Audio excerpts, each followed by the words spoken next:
মৰমৰ ছাত্ৰ-ছাত্ৰীসকলক নমস্কাৰ জনাইছোঁ। লগতে স্বাগতম জনাইছোঁ মোৰ ইউটিউব চেনেললৈ। আজি ভিডিঅ'টিৰ বিষয়বস্তু হৈছে সমাজ বিজ্ঞান। এই সমাজ বিজ্ঞান বিষয়টি ক্লাছ 3ৰ সৰু সৰু প্ৰশ্ন তোমালোকৰ ওচৰত আগবঢ়াবলৈ বিচাৰিছোঁ। মৰমৰ ছাত্ৰ-ছাত্ৰীসকলে এই প্ৰশ্নসমূহ তোমালোকৰ খালী ঠাইবোৰ কৰা শুদ্ধ অশুদ্ধ বা 1 নম্বৰী প্ৰশ্নসমূহৰ ক্ষেত্ৰত আহিব পাৰে। এই আটাইসমূহ মিলাই পিনে মই তোমালোকক আগত MCQ খিনি আগবঢ়াব বিচাৰিছোঁ। তেন্তে আহা আমি আগবাঢ়ি যাওঁ। প্ৰথম প্ৰশ্নটো মই তোমালোকক দেখুৱাইছোঁ চোৱা।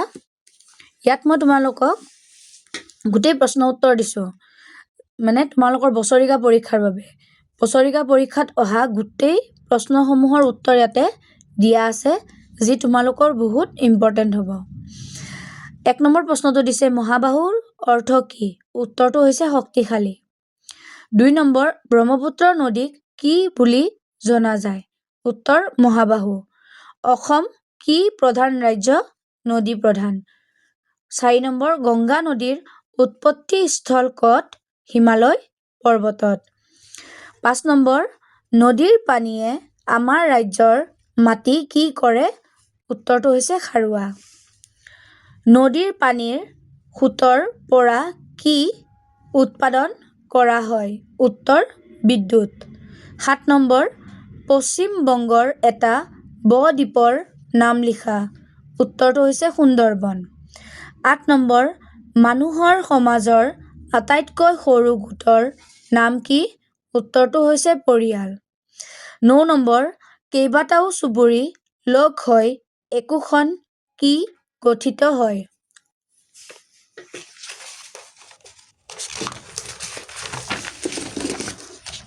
উত্তৰটো হৈছে গাঁও। 10 নম্বৰ গাঁও লগ হৈ একোটা কি গঠন হয়? উত্তৰটো হৈছে মৌজা। 11 নম্বৰ কেইবাটাও মৌজা লগ হৈ কি গঠন কৰা হয়? মহকুমা।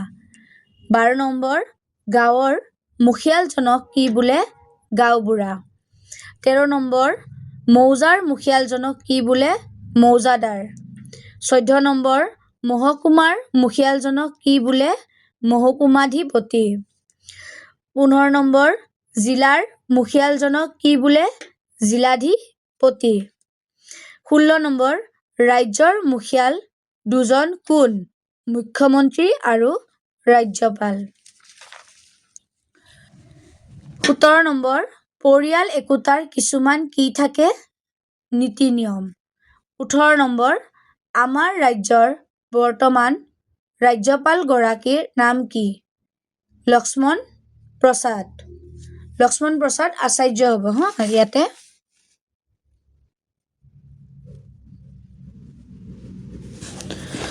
লক্ষ্মণ প্ৰসাদ আচাৰ্য। অসমৰ বৰ্তমান মুখ্যমন্ত্ৰী গৰাকীৰ নাম কি? ডক্টৰ হিমন্ত বিশ্ব শৰ্মা। আমাৰ দেশৰ 20 নম্বৰটো হৈছে আমাৰ দেশৰ বৰ্তমান প্ৰধানমন্ত্ৰী গৰাকীৰ নাম কি? নৰেন্দ্ৰ মোদী। 21 নম্বৰ বৰ্তমান আমাৰ দেশৰ ৰাষ্ট্ৰপতি গৰাকীৰ নাম লিখা। উত্তৰ দ্ৰৌপদী মুৰ্মু। 22 নম্বৰ আনৰ মতামতক সন্মান কৰিব লাগেনে? উত্তৰটো হয়।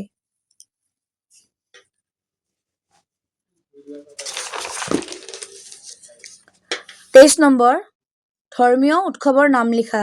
উত্তৰ ঈদ, দুৰ্গা পূজা। 24 নম্বৰ ৰাষ্ট্ৰীয় উৎসৱৰ নাম লিখা। গণৰাজ্য দিৱস, স্বাধীনতা দিৱস। 25 নম্বৰ বৰদিন কোন ধৰ্মৰ লোকে পালন কৰে? উত্তৰ খ্ৰীষ্টান ধৰ্মৰ। 26 নম্বৰ স্বাধীনতা দিৱস কেতিয়া পালন কৰা হয়? উত্তৰ 15 আগষ্ট। 27 নম্বৰ গণৰাজ্য দিৱস কেতিয়া পালন কৰা হয়? উত্তৰ 26 জানুৱাৰী। 28 নম্বৰ গান্ধী জয়ন্তী কোন তাৰিখে পালন কৰা হয়? উত্তৰ 2 অক্টোবৰ। 29 নম্বৰ অসমৰ জাতীয় উৎসৱ কি? উত্তৰ বিহু। 30 নম্বৰ বিহু কেইটা? 3টা। 31 নম্বৰ হৈছে জাতিৰ পিতা কোন? মহাত্মা গান্ধী। 32 নম্বৰ ফাকুৱা উৎসৱক কি বোলে? হোলী। 33 নম্বৰ ৰঙৰ উৎসৱ কি? হোলী। বৰপেটা অঞ্চলত কি গীত বিখ্যাত? হোলী গীত।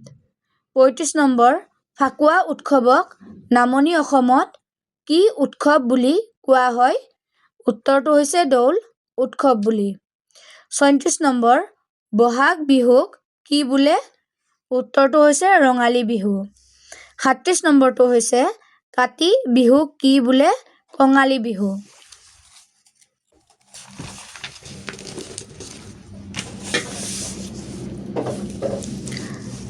38 নম্বৰটো হৈছে মাঘ বিহুক কি বোলে? উত্তৰটো হৈছে ভোগালী বিহু। 39 নম্বৰ, কঙালীয়ে কি থকাকে বুজায়? উত্তৰ অভাৱ। 40 নম্বৰ হৈছে তিনিওটা বিহু কি ভিত্তিক? উত্তৰ হৈছে কৃষি ভিত্তিক। 41 নম্বৰ, কৃষি মানে কি? উত্তৰ খেতি। 42 নম্বৰ, দুৰ্গা পূজা কি ঋতুত পালন কৰা হয়? উত্তৰ শৰৎ ঋতুত। 43 নম্বৰ, পোহৰৰ উৎসৱ কাক বোলে? উত্তৰ দীপাৱলী। 44 নম্বৰ, বৰদিন কিমান তাৰিখে পালন কৰে? উত্তৰ 25 ডিচেম্বৰ। 45 নম্বৰ, শিখ ধৰ্মগুৰু নানকৰ জন্ম কেতিয়া পালন কৰা হয়? উত্তৰ কাৰ্তিক পূৰ্ণিমা। 46 নম্বৰ, ধৰ্মগুৰু নানকৰ জন্মদিনটোক কি উৎসৱ বুলি জনা যায়? গুৰু পৰৱ। 47 নম্বৰ, বড়োসকলে কি উৎসৱ পালন কৰে? উত্তৰ বাথৌ পূজা। 48 নম্বৰ, মিচিংসকলৰ কি উৎসৱ? মিচিংসকলে কি উৎসৱ পালন কৰে?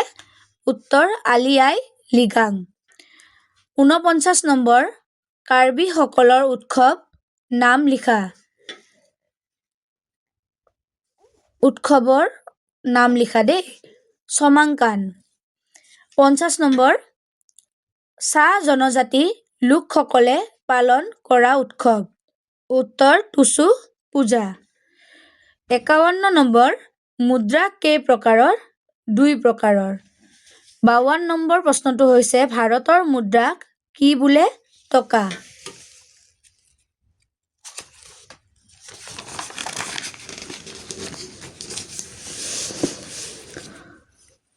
53 নম্বৰটো হৈছে আমেৰিকাৰ মুদ্ৰাৰ নাম কি? ডলাৰ। 54 নম্বৰটো হৈছে জাপানৰ মুদ্ৰাৰ নাম কি? ইয়েন। 55 নম্বৰটো হৈছে ৰাছিয়াৰ মুদ্ৰাৰ নাম কি? ৰুবল। 56, কিহৰ সহায়ত আমি বয় বস্তুবোৰ কিনা বেচা কৰিব পাৰোঁ? 56 নম্বৰটো হৈছে কিহৰ সহায়ত আমি বয় বস্তু কিনা বেচা কৰিব পাৰোঁ? মুদ্ৰাৰ সহায়ত। 57 নম্বৰটো হৈছে আমাৰ জাতীয় পতাকা নামৰ কবিতাটিৰ ৰচক কোন? নৱকান্ত বৰুৱা। আমাৰ জাতীয় পতাকা নামৰ কবিতাটিৰ ৰচক কোন আছিলে? নৱকান্ত বৰুৱা আছিলে। 58 নম্বৰটো হৈছে জাতীয় পতাকাৰ কোনটো ৰঙে শক্তি আৰু সাহসৰ কথা বুজায়? গেৰুৱা ৰঙে। 59 নম্বৰটো হৈছে জাতীয় পতাকাৰ কোনটো ৰঙে উৰ্বৰতা, উন্নতি আৰু পবিত্ৰতাক বুজায়? উত্তৰ সেউজীয়া ৰঙে। 60 নম্বৰ, জাতীয় পতাকা কোনটো ৰঙে শান্তি আৰু সত্যৰ প্ৰতিনিধিত্ব কৰিছে? উত্তৰ বগা ৰঙে। 61 নম্বৰ, অশোক চক্ৰত কেইডাল দণ্ড বা শলা আছে? 24 ডাল। 62 নম্বৰত অশোক চক্ৰটো ক'ৰ পৰা লোৱা হৈছে? উত্তৰ সাৰনাথৰ এটি পুৰণি অশোক স্তম্ভৰ পৰা।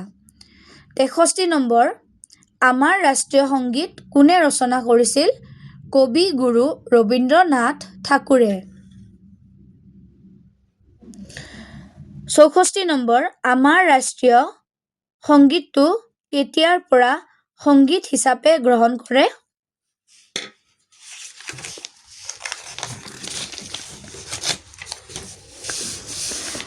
1950 চনৰ 24 জানুৱাৰীত। 65 নম্বৰ আমাৰ ৰাষ্ট্ৰীয় প্ৰতীকৰ অংশ কেইটা? উত্তৰ হৈছে 2টা। 66 নম্বৰ হৈছে অশোক স্তম্ভটোত কি আখৰেৰে সত্যমেৱ জয়তে বুলি লিখা আছে? উত্তৰ হৈছে দেৱনাগিৰি। 67 নম্বৰ আমাৰ ৰাষ্ট্ৰীয় পতাকাখনৰ ৰং কেইটা? উত্তৰ 3টা। 68 নম্বৰ আমাৰ ৰাষ্ট্ৰীয় জন্তুৰ নাম কি? বাঘ। 69 নম্বৰ ভাৰতত থকা এক প্ৰকাৰৰ বাঘক কি বোলে? উত্তৰ ৰয়েল বেংগল টাইগাৰ বোলে। 70 নম্বৰ আমাৰ ৰাষ্ট্ৰীয় ফুল কি? পদুম ফুল। 71 নম্বৰ আমাৰ ৰাষ্ট্ৰীয় চৰাই কি? ময়ূৰ। 72 নম্বৰ ময়ূৰ চৰাইক কেতিয়া ৰাষ্ট্ৰীয় চৰাই হিচাপে ঘোষণা কৰে? উত্তৰ হৈছে 1963 চনত। 73 নম্বৰ ময়ূৰ চৰাই ক'ত পোৱা যায়? গ্ৰীষ্মপ্ৰধান অঞ্চলত। 74 নম্বৰ ময়ূৰ চৰাই কিহৰ প্ৰতীক?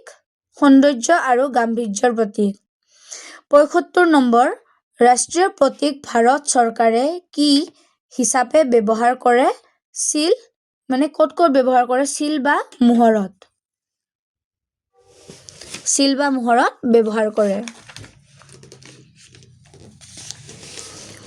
76 নম্বৰ ৰাষ্ট্ৰীয় প্ৰতীকটো কিহৰ প্ৰতীক বুজায়? শক্তি আৰু গৌৰৱৰ প্ৰতীক বুজায়।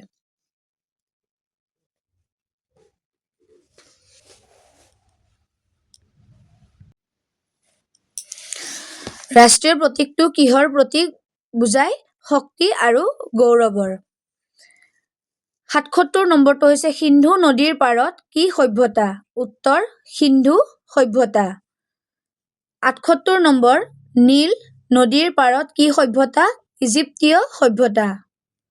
79 নম্বৰ হৈছে হুৱাংহো নদীৰ পাৰত কি সভ্যতা? চৈনিক সভ্যতা। মৰমৰ ছাত্ৰ ছাত্ৰীসকলৰ আগত মই আজি এই 79টা প্ৰশ্ন সমাজ বিজ্ঞানৰ আগবঢ়াইছোঁ, যি তোমালোকৰ খালী ঠাইবোৰ কৰাই হওক বা শুদ্ধ অশুদ্ধৰ ভিতৰতে হওক গোটেইবোৰৰ ক্ষেত্ৰতে পৰিব। তোমালোকে ইয়াৰ পৰাই চাবা আৰু লগতে বহী এখনত লিখিও ল'বা, যাতে মুখস্থ কৰিবলৈ তোমালোকৰ সহজ হয় আৰু পঢ়িবলৈও সহজ হয়। মই গোটেইবোৰ মাতি তোমালোকক পঢ়াই দিছোঁৱে।